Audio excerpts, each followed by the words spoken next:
बिस्मिल्लाहिर्रहमानिर्रहीम अस्सलामुअलैकुम या अली हक हैदर। उम्मीद करना जी सारे भरा ठीक हो ते अल्लाह ताला तुहानू सारिਆਂ ਨੂੰ ठीक रखे जी। ਤੇ जिस तरह कि तुहानू पता है जी कि फ्लड अपडेट चल रही है ਤੇ ਅੱਜ जनाब मेरी डेट हो गई है 19 सितंबर नावा महीना 2025 ਤੇ बड़ी एक खुशखबरी की खबर है जी तुहाडे वास्ते। महकमा मौसमियात ने नोटिफिकेशन जारी कर दिता है कि मुख्तलिफ इलाके मुख्तलिफ ज़िला ते उस तो बाद पंजाब सिंध सूबे का उन्होंने जनाब नोटिफिकेशन जारी किया कि बारिश जी है कि वह नहीं लगी होण। ये जनाब नोटिफिकेशन आ चुका है तो नोटिफिकेशन तुहानू विखा भी देने ताकि सारे भरावां नू पता लग जाए कि वाकई कोई भी चीज़ साढ़े कोल होंदी है असी बगैर सबूत तो जी है वह तुहाडे नाल शेयर नहीं करते। ठीक है जी। यह जनाब नोटिफिकेशन है, यह नोटिफिकेशन आ चुके है जी, मोहरा लग गई। बाकी जो रब की जात कर दी है होंदा वही है जी। उस तो बाद तुहानू अपडेट देनी है पूरे पाकिस्तान के दरियावां की। ते यह जिहड़े फेक न्यूज़ां चलाते हैं ना ते आंदे ने इंजे ते उंजे उन्हां दा भी जनाब हल जिहड़ा ना वो कढ़ छड़िया। ते हुण बार बार नहीं अस आखना, हुण यही दसना कि जिन्ना पानी है। अपडेट दें तो जनाब मेरी दरियाए रावी सतलज झेलम रिवर चनाब इंदस रिवर के उत्ते जिन्ने बराज ने उन्हां दी जनाब ते रिपोर्ट करने जनाब सब नों पहला उत्तों ही शुरू। इस टाइम तरबेला 1,14,800 खराज करा रहा, तुसीं वेख सकदे हो। अगे आ जाता जनाब काला बाग ते काला बाग 1,74,824, चश्मा 1,68,005, तौसा 1,54,386।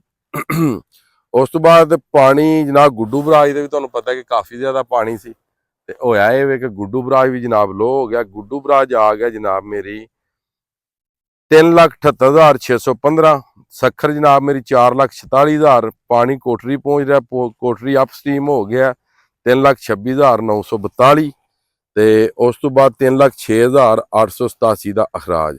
नशहरा केपी के 22,000, मंगला डैम के मुकाम से पानी 28,000 9,000 का खराज। दरियाए झेलम रसूल बराज ते पानी 5,200 ते 0 का निकास। ठीक है जी। तो नाले इस वीडियो का रिजल्ट दसना जे डिजिटल कैमरे से वीडियो बन रही है तो दसना कि रिजल्ट क्या है। अगे हैड मराला जनाब आ गया जी दरियाए चनाब 42,504, थोड़ा जिना वधिया क्योंकि अपर इंडिया के जिहड़ा कि उस बाद आजाद के कुछ बारिशां हुई ने जिहदे 10,000 पानी वधिया सिर्फ।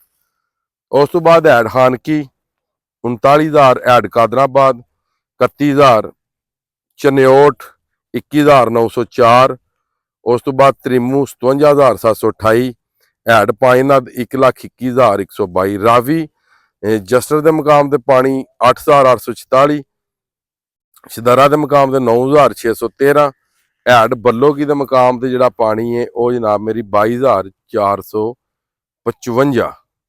अगे आ जाता जी हैड सदनाई, सदनाई के कोल पानी 7,167।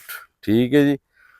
दरियाए सतलज गंडा सिंह के मुकाम से पानी जनाब 98,165, हैड सुलेमानकी के मुकाम से पानी 70,037 ते हैड इस्लाम जोड़ा पानी है वह जनाब 66,407।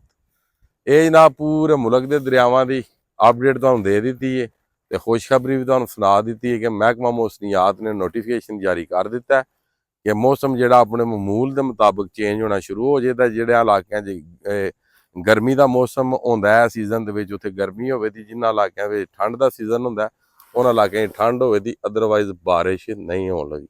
तो बाकी मेरा भरा किसी भी फेक न्यूज़ से तुसां नहीं जाना क्योंकि दरिया तुसीं सामने वेख सकते हो टोटल जनाब मेरी बरेती दरिया दे विच पै चुकी है तो सिर्फ 10,000 पानी वधिया। सुबह पानी सी कोई 33-34,000 तो हुण पानी तकरीबन 43-44 45,000 के लगभग पानी नॉर्मल है बिल्कुल। तो बाकी जनाब अज की वीडियो तो अज का व्लॉग करने खत्म। मैनूं दिओ इजाजत, नैक्सट वीडियो आने तक ज़्यादा अपना ख्याल रखियो, अपन खास दुआवां दे मैनूं याद रखियो तो इंशाअल्लाह मिलने किसी नैक्सट वीडियो के नाल। अल्लाह हाफिज़, फी मान अल्लाह जी।